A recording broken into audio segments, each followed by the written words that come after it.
시간 우리 주신 하나님의 말씀입니다. 하나님의 말씀은 신약 성경 갈라디아서 1장 1절부터 5절까지의 말씀입니다. 제가 가진 성경으로는 신약 302면쯤에 있습니다. 갈라디아서 1장 1절부터 5절까지의 말씀, 우리 함께 같이 합독하도록 하시겠습니다. 사람들에게서 난 것도 아니요 사람으로 말미암은 것도 아니요 오직 예수 그리스도와 그를 죽은 자 가운데서 살리신 하나님 아버지로 말미암아 사도된 바울은 함께 있는 모든 형제와 더불어 갈라디아 여러 교회들에게 우리 하나님 아버지와 주 예수 그리스도로부터 은혜와 평강이 있기를 원하노라. 그리스도께서 하나님 곧 우리 아버지의 뜻을 따라 이 악한 세대에서 우리를 건지시려고 우리 죄를 대속하기 위하여 자기 몸을 주셨으니 영광이 그에게 세세토록 있을지어다. 아멘. 여러분, 성경은 죄인이 들어야 하고 읽어야 할 하나님의 말씀임을 믿습니다. 믿으시죠? 사실 저와 여러분은 죄인입니다. 맞습니까? 그런데 성경이 위대한 점이 무엇입니까? 성경의 말씀이 위대한 것이 인간이 의로워서 하나님의 인정을 받기까지는 먼저 우리의 죄인된 모습이 있었다는 것이죠. 그런데 이 죄인이 예수님을 만남으로써 새 사람으로 변화되고 또 의인으로 바뀌게 되고 그 한 사람이 하나님의 사람으로 변화되는 그 과정들을 담고 있는 것이 바로 성경이죠. 결국 예수님을 만남으로써 변화된 이야기가 어디에 있습니까? 바로 하나님의 말씀인 성경 속에 담겨져 있다는 것이죠. 그래서 우리가 조금 전에 우리가 찬양을 했습니다만 그 찬양의 가사처럼 어떻습니까?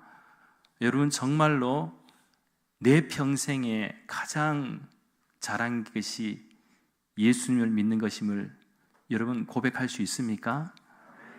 그리고 주님의 일을 위해서 내가 어떤 일을 한다는 것, 그것이 여러분에게 큰 기쁨이 되었으면 좋겠습니다. 사실 성경에서 말씀하는 그것, 죄인이 구원을 받는다는 것, 이것만큼 복된 소식이 없지요. 그렇지 않습니까? 특별히 우리가 성경에서 주목할 만한 대표적인 인물 가운데 우리는 아브라함을 좀 생각해 볼 수가 있는데, 아브라함 같은 경우에도 어떻습니까? 사실 그의 삶에 성경에는 자세하게 설명하고 있지는 않습니다만 아마 아브라함도 자신의 어떤 미래에 대해서 계획하고 자신이 원하는 삶을 나름대로 그렸을 겁니다. 그런데 어느 날 하나님께서 아브라함을 부르시고 또 지시하는 바를 받게 되지 않습니까? 그 부르심 앞에 이 아브라함은 자신의 모든 계획을 다 내려놓고 믿음으로 순종하면서 이 주님께 모든 것을 맡기게 됩니다. 그리고 수많은 여정과 과정 가운데 어려운 순간도 있었죠. 또 갈등이 일어날 만한 일들도 있었습니다. 예를 들면 이 롯과 땅을 나눌 때에도 이 아브라함은 조카 롯이 더 좋은 땅을 선택하도록 했고 질투하거나 그것에 대해서 불안해하지 않았습니다. 왜냐하면 아브라함은 그곳이 종착지가 아니라는 것을 잘 알고 있었기 때문이죠. 어떻게 보면 우리의 믿음의 여정도 지금 이 순간이 종착지가 아닙니다. 앞으로 우리는 더 발전해야 되고 더 성장해야 되고 하나님의 인도하심을 따라 믿음의 길을 잘 걸어갈 수 있는 그런 은혜와 축복이 있어야 할 줄 믿습니다. 아브라함은 자신에게 주신 모든 것이 또한 다 하나님의 것임을 알기에 처음으로 11조라는 것도 드렸고 받은 것에 대해서 거룩한 제사를 통해서 온전히 하나님께 감사도 드렸습니다. 이렇듯 아브라함이 보여준 믿음의 행보는 하나님을 기쁘시게 했고 믿음의 조상이라는 타이틀도 허락하셨습니다. 물론 아브라함이라고 완벽했습니까? 그렇지가 않지요. 중간중간에 실수하고 연약한 부분도 많이 있었지만 그래도 하나님께서 아브라함의 중심을 보셨다는 거예요. 아브라함도 하나님의 그 말씀에 순종하는 순간 이 하나님의 그 말씀, 그 약속의 말씀을 믿고 나아갔던 것이죠. 그리고 그 절정이 바로 100세에 난 아들인 이삭입니다. 하나님은 이삭에 대한 아브라함의 순종과 믿음을 보시고 그때부터 무엇으로 인정하셨느냐? 죄인의 모습이라기보다는 의인으로 인정을 하셨다는 것입니다. 의인으로. 따라서 우리가 아브라함이라는 한 인물만 보아도 우리는 하나님의 섭리를 이해할 수가 있고, 무엇보다 죄인이 의인이 된다라는 것은 우리 인간이 선언할 수 있는 것이 아니다라는 것입니다. 즉 창조주가 되시는 하나님이 인정해 주셔야 온전한 의인으로서 인정을 받을 수가 있다는 것이죠. 그렇게 우리가 이 세상을 살아가는 동안 하나님 앞에서 의인으로 인정받고 살기 위해서는 하나님 앞에서 순종하며 행해야 할 일이 참 많이 있는 것 같습니다. 그것이 무엇이냐? 오늘 이 시간에는 두 가지 관점에서 좀 말씀을 좀 이해해 본다면, 첫째는 하나님은 산자의 하나님이심을 기억해야 합니다. 하나님은 살아있는 자들의 하나님이십니다. 즉 여기서 살아있다라는 것은 하나님과의 관계를 맺으며 살 수 있다라는 것을 전제하며 언제든지 하나님의 인도하심과 보호하심을 받을 수 있는 근거가 되는 것이죠. 무엇보다 우리는 하나님이 살아계시고 역사하심을 느낄 수가 있다면 우리 역시 하나님으로부터 살아있음을 인정받아야 됩니다. 내가 살아있는 이 존재의 이유, 목적도 하나님께로부터 인정을 받아야 된다. 예를 들면 가끔씩 우리는 답답한 환경과 상황에 놓이게 되면 다른 어떤 것들에 의존하려고 하는 마음들이 많이 있지 않습니까? 그래서 그 의존하는 것들이 이 세상에서 이렇게 찾을 때가 많습니다. 특별히 믿지 않는 사람들 가운데 가장 육신의 그 연약함, 이런 것들로 인해서 이렇게 노출되는 것이 무엇입니까? 때로는 이 쾌락적인 부분들이 있지 않습니까? 게임이라든지 술이라든지 도박이라든지 심지어는 마약 등에 중독되거나 노출되는 경우도 많이 있습니다. 하지만 우리 믿는 성도들은 이런 세상에 주는 쾌락적인 요소들로 우리가 어떤 위로를 받을 수 있는 것은 아니라는 것입니다. 우리 믿는 성도들은 오직 하나님을 향한 신앙생활을 통해서 살아있음을 느껴야 할 줄 믿습니다. 오늘 또 보면은요, 세상에는 방황하는 인생들이 얼마나 많은지 모릅니다. 우리가 그래도 주변에 보면은 그래도 우리 대구 난강교회 믿음의 성도들은 신앙생활 그런 대로 잘 하시기 때문에 만나는 사람들도 보면 그런 대로 무난하게 신앙생활 잘하고 있고 그런 대로 열심히 살고 있고, 그런 분들만 봐서 잘 몰라서 그렇죠. 지금도 여러분 우리 대한민국만 보더라도요, 얼마나 수많은 사건과 사고가 있습니까? 하나하나 돌아보면요, 정말 위태위태할 정도로 우리 사회가 얼마나 불의하고 이 악한 세대처럼 느껴지는 일들이 얼마나 많은지 모릅니다.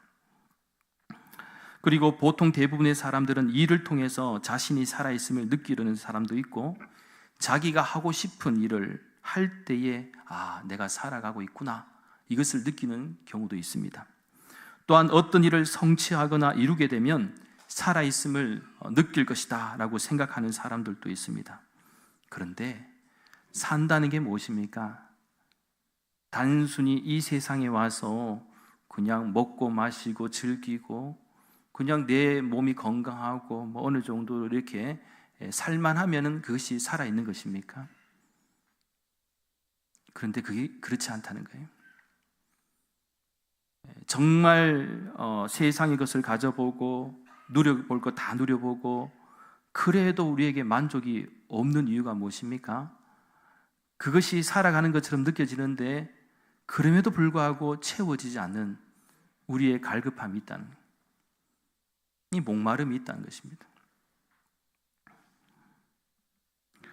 그렇게 우리 믿는 성도들은 다른 그 무엇이 아닌 항상 우리에게 진정한 살아있음에 감사하고 고백하고 느낄 수 있는 것은 바로 하나님으로 인하여 살아있음을 느껴야 할 줄 믿습니다. 왜냐하면 하나님은 살아계신 하나님이시여 전능하신 그리고 역사하시는 하나님이시기 때문입니다.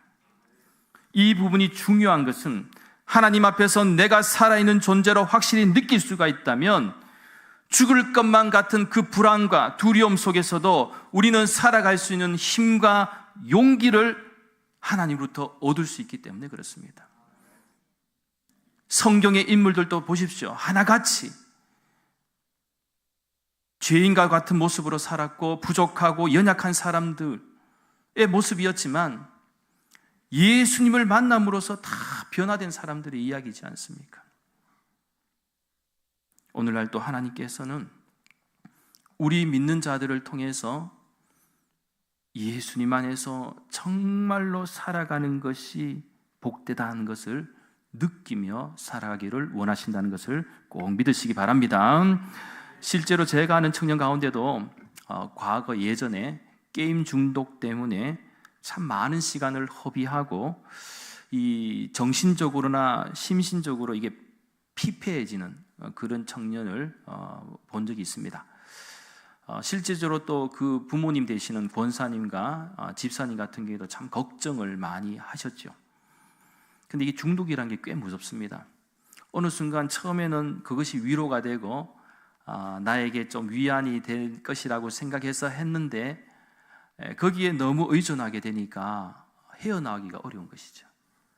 그러다 보니까 취업도 자꾸 미루어지게 되고 그랬었는데 참 놀라운 것은요, 그 청년이 이제 어머니와 아버지의 간곡한 부탁과 눈물의 기도 덕분에 교회에 나오게 되었고 또 교회에 나옴으로써 하나님의 말씀을 듣고 신앙생활을 하는 가운데에 새롭게 거듭난 것입니다. 하나님의 은혜를 받으니까요, 야, 누가 봐도 저 친구가 쉽게 변화될 수 있을까라고 생각했을지는 모르겠지만 하나님의 은혜를 받고 나니까요 새 사람이 되더라는 것입니다. 변화가 되더라는 거예요. 그렇습니다. 하나님 앞에 서서 내가 살아있음을 느끼는 자에게는 변화되지 못할 부분이 전혀 없습니다. 이는 마치 아무리 일찍 일어나는 것이 힘들고 어렵게 느껴지는 사람이라 할지라도 여러분, 만약에 오늘 내가 정말 사랑하는 사람과 그것이 혹시 연인일 수도 있고 약속을 잡아놨다 그러면 여러분 일찍 일어납니까? 일어나지 않습니까? 사랑하는 연인하고도 만나야 되는데 일찍 안 일어난다 하면 그거 벌써 걸렸어요. 그거 저 연애 때도 그렇게 열심히 안 하면 결혼하고도 열심히 그죠? 사랑할 수 있을지. 하여튼 사랑하는 사람이 딱 만나게 된다 하면 일찍 일어나가 막 준비하고 그죠? 그렇게 만나는 그런 마음이 있잖아요. 설레임도 있고. 그런데 우리가 하나님을 알면 알수록 또 깊이 깨닫고 고백하는 만큼 우리의 믿음과 삶은 더욱더 풍성한 은혜로 채워진다는 사실을 꼭 기억하시기 바랍니다. 그렇게 우리가 살아있음을 느끼게 하는 영역은 언제나 우리는 하나님 아니자 하나님의 품이어야 할 줄 믿습니다. 하나님의 품. 특별히 매 순간 하나님을 예배하고 기도할 때, 하나님의 이름을 부를 때에, 또 주의 일을 주와 함께 행할 때에 가장 살아있음을 느낄 수 있는 그런 기쁨과 또 은혜가 저와 여러분에게 있기를 간절히 소망합니다. 그렇게 저는 3월 이제 첫 주간이죠. 이번 주 다가오는 주간부터 금토 이제 애나골의 중보기도 모임과 또 TJ 전도대 사역을 이제 시작하게 되는데, 그동안 우리가 참 많이 이제 이 코로나 이후에 많이 움츠러들었습니다. 또 10년 가운데도 참 열심을 내고자 했지만 많이 지쳐 있고 또 위축되어 있는 모습들도 있었습니다. 그런데 이제 이번에 우리가 애나골의 기도회를 통해서 또 우리 전도 사역을 통해서 우리가 살아있음을 느꼈으면 좋겠습니다. 지금 우리가 원래 주제가 성령의 능력으로 부흥하는 교회라고 하지만 그냥 슬로건으로 남는 것이 아니고 정말 부흥하기를 원한다면요, 우리가 두 가지가 회복돼야 됩니다. 지금 가장 중요한 것은 두 가지가 회복돼야 되는데, 첫째는 기도가 회복돼야 할 줄 믿습니다. 여러분, 기도해야 됩니다. 지금은 그 어느 때보다도 기도를 해야 되죠. 개인과 가정과 교회와 우리 사회와 이 나라와 이 민족을 위해서도 기도할 수 있어야 되고요, 영적 회복이 우리 사회를 영적으로 거룩하게 덮어야 할 줄 믿습니다. 둘째는요, 전도를 해야 됩니다. 전도가 물론 쉽지는 않습니다만 그래도 한 사람이라도 더 예수님을 믿고 고백하는 새 신자들이 이렇게 나와야지 그 사람들이 또 잘 정착함으로써 하나님의 사람들을 만들어내는 것이지 않습니까? 저와 여러분도 예수님을 만남으로써 누군가의 전도를 받음으로써 주의 전에 왔고 예수님을 믿게 되었고, 그죠? 또 예수님의 사람으로서 또 세상 속에서 변화된 사람들로 이렇게 살아가고 있지 않습니까?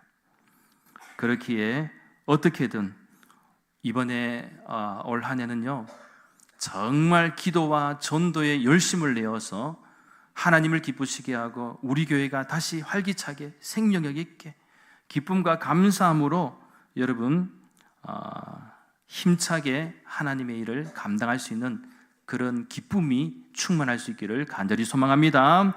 그래야 우리 교회와 가정과 우리 사회가 희망이 있게 될 줄 믿습니다. 둘째는 하나님은 나의 하나님이심을 믿어야 합니다.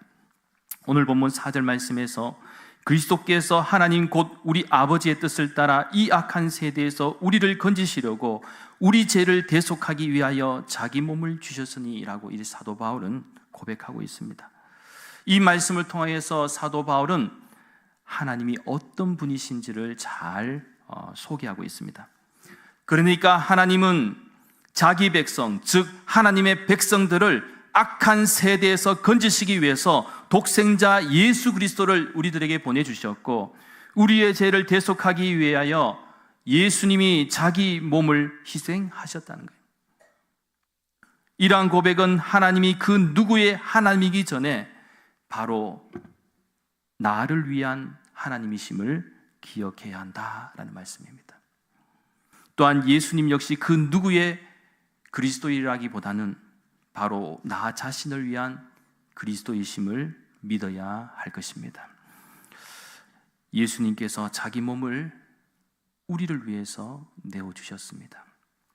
그런데 그 목적이 무엇일까요? 물론 우리가 가장 잘 알고 있는 바는 구원을 얻게 하시고 우리를 천국 백성, 하나님의 백성으로 삼기 위한 것도 있습니다. 그런데 그것이 이 죄의 사함을 받는 것으로 끝나는 것이 아니라 한 죄인이 구원을 받고 용서함을 받았다면 여기서 더 중요한 것은 이 악한 세대에서 우리를 건지시려고 하는 하나님의 분명한 뜻과 목적을 우리는 알고 있어야 된다는 것이죠. 우리가 이 세상에서도 이 악한 세대가 되지 않고 또 악한 세대가 있다고 할지라도 그 악한 세대조차도 하나님의 자녀가 되는 은혜가 있어야 된다는 거예요. 여기서 이 악한 세대, 이것은 이 악한 세상과도 같은 말입니다. 특별히 이 세상이 악하다는 것은 이 세상을 지배하는 세력들이 악하기 때문에 또 그 악한 사람들이 우리 믿는 성도들을 또한 미혹하고 있다는 것이죠.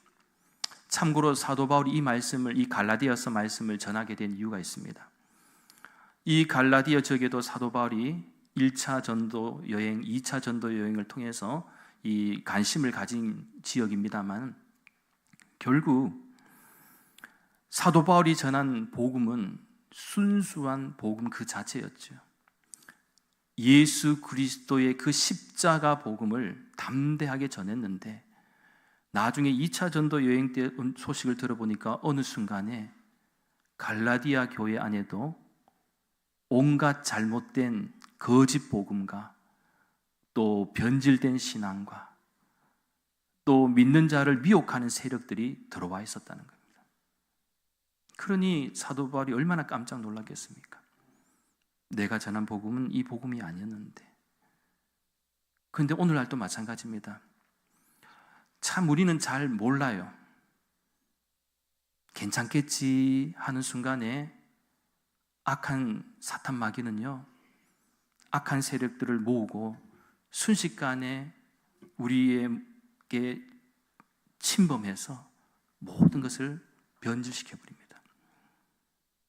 그래서 우리 교회가 십자가 복음을 전하지 않고 나아간다면요, 불과 한 반세기만 지나도요, 전부 다 무신론자가 될 겁니다. 아니면 잘못된 이단 사상과 가르침에 다 빠진 사람들이 될 거라는 거예요. 주님께서 나를 위해서 구원하시기 위해서 십자가를 지셨다. 이 십자가 복음을 믿어야 되는데 그렇지가 않았던 거예요. 오늘날도 마찬가지입니다. 우리의 믿음이 약해지면 약해질수록 세상은 도전을 하죠. 너희가 믿는 예수님이 진짜냐? 참 구세주가 맞느냐? 십자가 복음이 나와 무슨 상관이 있느냐라고 질문하기를 시작한다는 거예요. 거기에 답하지 못한다면 우리의 믿음은 흔들리게 되고, 앞으로 세상은요, 악한 세대 속에서 살아갈 수밖에 없다는 것입니다. 특별히 이러한 세력으로부터 이제 구원을 받기 위해서는 모든 사람들이 무엇을 해야 되느냐? 하나님의 말씀을 들어야 됩니다. 또한 복음의 소식을 들어야 합니다. 지금 우리가 살아가는 세상은 정말 급변하고 너무나도 빠르게 변화되고 있습니다. 그런데 변화되는 세상 속에서 그래도 변하지 않는 진리의 말씀, 하나님의 말씀은 여전히 세상이 아무리 변한다 해도 하나님의 말씀은 영원하다는 것이죠. 그래서 로마서 10장 16절부터 18절까지 말씀에서도 아주 중요한 메시지를 우리들에게 사도 바울이 전하고 있는데, 한 목소리를 같이 합독하도록 하겠습니다. 자막을 보시고 로마서 10장 16절에서 18절까지 말씀. 그러나 그들이 다 복음을 순종하지 아니하였도다. 이사야가 이르되 주여 우리가 전한 것을 누가 믿었나이까 하였으니, 그러므로 믿음은 들음에서 나며 들음은 그리스도로 말씀으로 말미암았느니라. 그러나 내가 말하노니 그들이 듣지 아니하였느냐? 그렇지 아니하니 그 소리가 온 땅에 퍼졌고 그 말씀이 땅끝까지 이르렀도다 하였느니라. 아멘. 하나님의 말씀과 복음에 순종하는 사람들도 있었지만 그렇지 못한 사람들도 있었다는 거예요. 그러나 듣고 안 듣고는 여러분 그 다음의 문제입니다. 이는 마치 하나님의 은혜를 받아들이고 받아들이지 않고는 각자의 마음에 달려있지만, 우리가 받아들이지 않는다고 해서 하나님의 은혜가 멈춘다거나 존재하지 않는 것이 아니라는 것입니다. 하나님의 진리의 말씀, 변함없는 하나님의 은혜와 사랑은요, 영원토록 변함이 없다는 것입니다. 그리고 지금까지 세상을 변화시킨 사람들의 모습을 보면요, 순간순간 시대와 상황 속에서 하나님이 그 사람들을 통해서 놀랍도록 변화시켜 주셨습니다.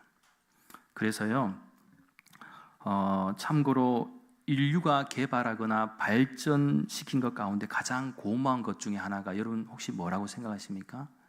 많은 부분을 생각해 볼 수가 있지만 오늘 이 시간에 저는 마취제를 좀 언급하고 싶습니다. 웬 갑자기 마취제냐라고 생각할 수가 있는데, 여러분 한번 생각해 보세요. 과거에 마취가 없던 시절 여러분 수술한다고 한번 생각해 보십시오. 끔찍합니까? 끔찍하지 않습니까? 그런데 실제 과거에는요, 마취도 없이 수술했어요. 살려고 하면 어쨌든 수술해야 돼요. 꾸며야 되고 치료해야 되는데, 여러분 마취제 없이 하면은요, 엄청나게 고통스럽죠. 실제적으로 고대에는요, 그 사료가 있는데요. 보면은 고대에는 어떻게 수술을 했는지 아십니까? 머리를 3개 때려갖고 기절시켜서 머리 때리는 게 더 무섭습니다. 그죠? 잘못 때려갖고 기절이 아니고 쭈으면 안 되지 않습니까? 그죠? 그래서 때려도 기절시켜갖고도 곧 뭐 치료해보고, 심지어는 술을 엄청 마시게 하고 막 비몽사몽간에 만들어갖고도 수술해봤는데, 여러분, 수술할 때 그 고통이 쉽지 않죠. 그래도 아픕니다.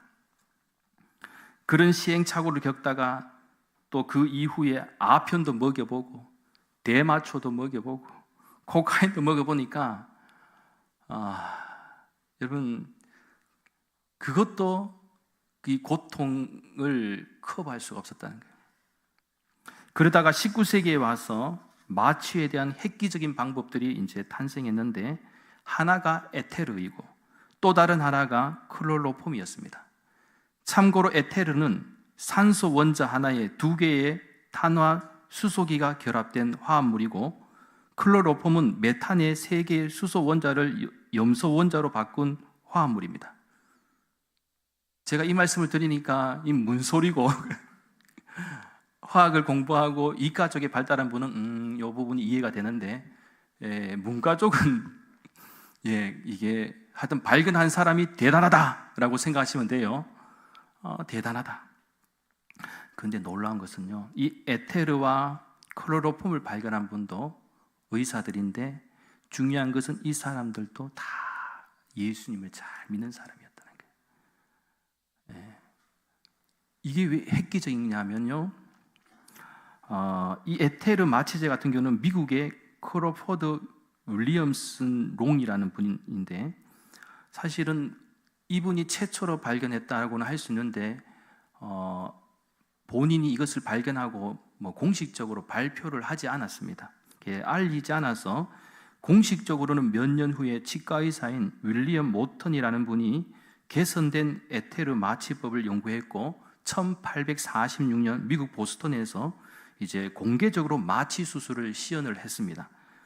근데 여기서 이것이 성공적으로 이제 수술을 하는 바람에 이 마취 기술이 전 세계로 퍼지게 되었고, 또 클로로폼은 스코틀랜드 의사 제임스 심프슨이라는 분이 발견했는데, 그는 1846년, 역시 19세기입니다. 29세의 젊은 나이에 에딘버러 대학의 의대 교수가 되었는데, 수술 중에 고통받는 환자들이 너무나도 이렇게 보면서 가슴이 아파서, 이분이 독실한 또 크리스찬이었는데 창세기 2장을 보고서 착안해서 마취제를 발견하게 됐다는 거예요.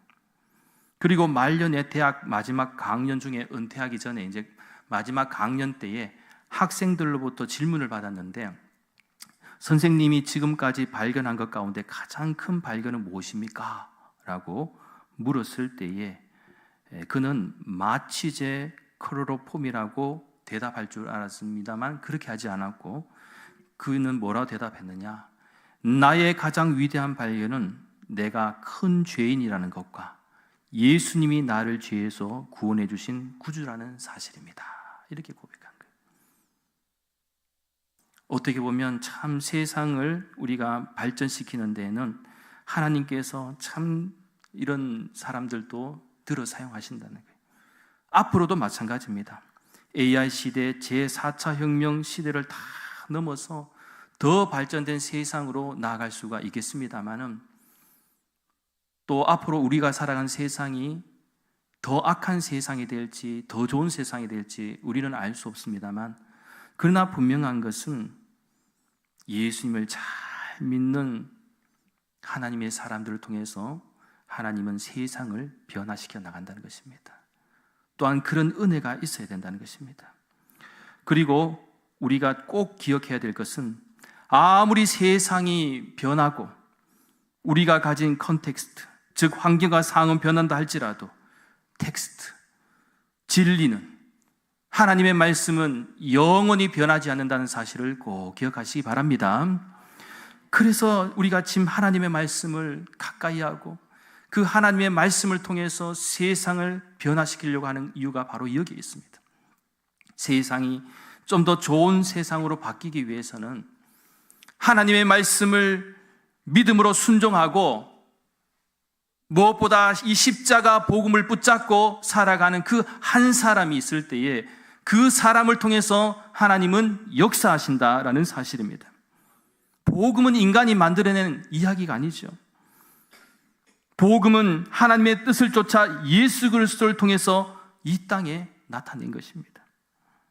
그래서 우리가 그리스도의 복음을 견고하게 붙들어야 되는 것은 복음이 바로 하나님께로부터 온 구원의 기쁜 소식이기 때문입니다. 앞으로도 하나님께서는 하나님의 사람들을 통해서 더 좋은 세상으로 만들어 주실 줄 믿습니다. 또 그렇게 변화될 줄 믿습니다. 또 그 중심에 앞으로 우리 대구 난강교회와 믿음의 가정들에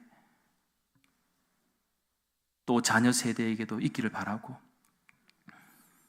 비록 악한 세대라고 할지라도 하나님은 언제나 소망의 빛, 구원의 빛, 생명의 빛을 우리에게 비추어 주시고 우리를 이 악한 세대에서 건져내 주실 줄 믿습니다.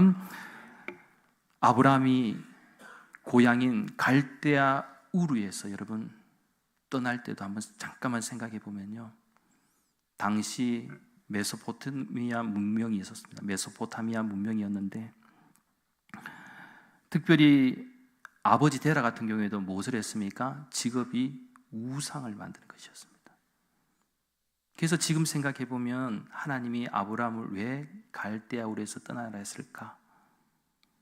하나님은 더 이상 악한 세대에 물들기를 원하지 않는다는 거예요. 그러면서 젖과 꿀이 흐르는 가나안 땅에서 새롭게 또 변화시키기를 원하고 계셨다는 것. 우상이 난무하고 불순종과 타락과 죄악 가운데 있는 이 갈대아 우르에서 약속의 땅 가나안으로 인도하시는 것은 하나님께서 악한 세대 가운데 아브라함을 구원하시기 위한 큰 그림이었다는 것. 마찬가지로 우리 역시 하나님께서 말씀하시고 언제든지 우리들도 악한 것으로부터 떠나라고 말씀하실 때는 믿음으로 순종해야 될 줄 믿습니다. 세상의 가치와 풍조를 쫓아서 살아가는 것이 아니라 하나님은 우리가 세상 속에서 구별된 존재로 살기를 원하십니다. 그렇게 되기 위해서는 우리가 꼭 붙잡아야 할 진리는 바로 십자가의 복음이고, 그 예수님이 저와 여러분을 구원하시려고 이 세상에 오셨고 십자가 사랑을 통하여 죽은 자와 같았던 우리들, 죄인과도 같았던 우리를 살리셨음을 믿으시기 바랍니다. 바라옵기는 우리의 가정과 교회가 더 이상 변질된 복음, 거짓 가르침에 미혹되지 않고 오직 십자가 복음을 붙들며 나아가 하나님의 진리의 말씀 위에 굳게 서서 이 약한 세대에서 이 나라와 이 민족을 살리고 늘 승리하는 복된 인생이 될 수 있기를 예수님의 이름으로 간절히 축원합니다. 기도드리겠습니다. 거룩하신 하나님, 우리가 이 세상을 살아가는 동안 늘 진리 안에 거하게 하여 주시고 우리를 이 악한 세대에서 건져주시는 하나님의 은혜와 사랑을 기억하게 하시며 무엇보다 우리에게 주어진 현실 속에서 소망의 빛, 구원의 빛, 생명의 빛을 비춰주시는 주님 앞으로 저희들이 담대한 믿음으로 나아가게 하여 주시고 그리스도인의 사명도 감당하게 하여 주시옵소서. 그래서 하나님이 나의 하나님이심을 고백하며 오직 십자가 복음을 붙잡고 이 세상에서 구별된 존재로 늘 승리하며 살아가는 복된 인생 되게 역사하여 주시옵소서. 감사드리며 모든 말씀 거룩하신 예수님의 이름으로 간절히 기도하옵나이다. 아멘.